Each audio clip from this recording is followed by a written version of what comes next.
Hello friend, Radhe Radhe, Sitaram. आप लोग कैसे हैं? देखिए, आज 1 दिसंबर है। 1 दिसंबर को गीता पढ़ना बहुत ज़रूरी है। देखिए, मैं गीता का किताब ली हूँ और गीता को ध्यान करती हूँ।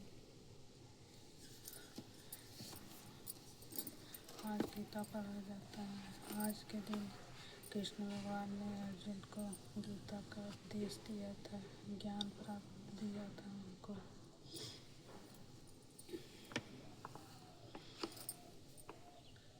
चलिए पढ़ते हैं। इसमें भगवान जी ने कहा है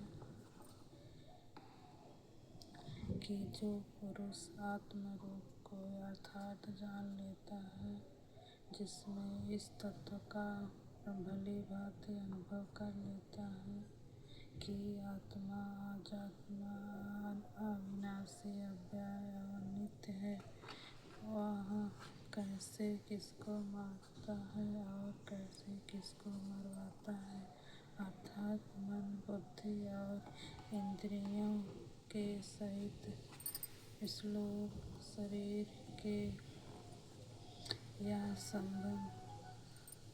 शरीर के द्वारा दूसरे शरीर का नाश किए जाने में वह यह कैसे मान सकता है कि मैं किसी को मार रहा हूँ या दूसरे के द्वारा किसी को मरवा रहा हूँ, क्योंकि उसमें ज्ञान में सर्वस्व एक ही आत्म तत्व है, जो न मराता है और न मार सकता है, न किसी को मरवाता है और न मरवाता है।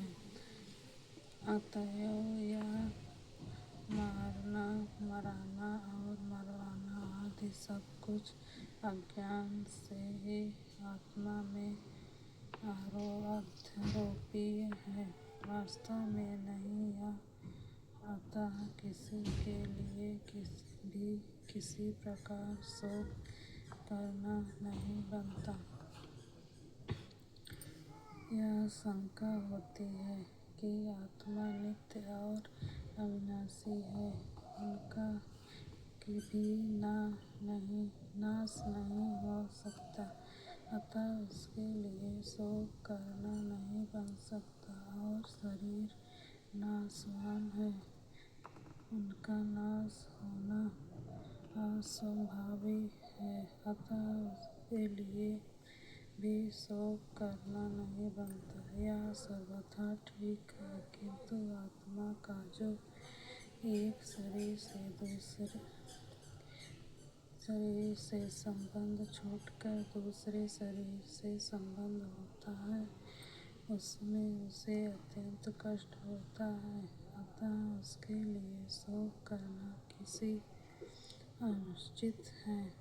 इस प्रकार कहते हैं, पुराने शरीर के त्याग और नए शरीर के ग्रहण अज्ञानी को ही दुख होता है, विवेक को नहीं।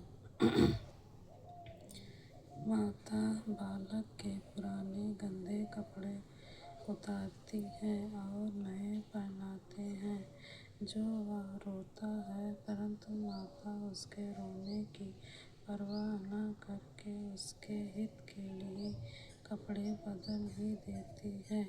इसी प्रकार भी जीव के हितार्थ उसके रोने की कुछ भी परवाह न करके उसके देह को बदल देते हैं। तो यह उदाहरण उचित है। यह जीवानी पद से 80 या 100 वर्ष की आयु से तदर्थ नहीं है। प्रवृद्धावस्था, युवा या बाल, जिस किसी अवस्था में प्राणी मरता है, वही उसकी आयु समझी जाती है, और आयु की समाप्ति का नाम ही जीवावस्था है। यह उदाहरण तत्संग सहित है। तो भगवान श्री कृष्ण ने बहुत सारे अच्छे अच्छे उपदेश दिए हैं सभी लोग को। आज के दिन गीता को पढ़ना चाहिए और ज्ञान प्राप्त करना चाहिए। मैं आप लोगों से यही दुआ करती हूँ कि आप लोग भी गीता को पढ़ें और अपने बच्चों को पढ़ाएं। जय श्री कृष्ण। जय श्री कृष्ण।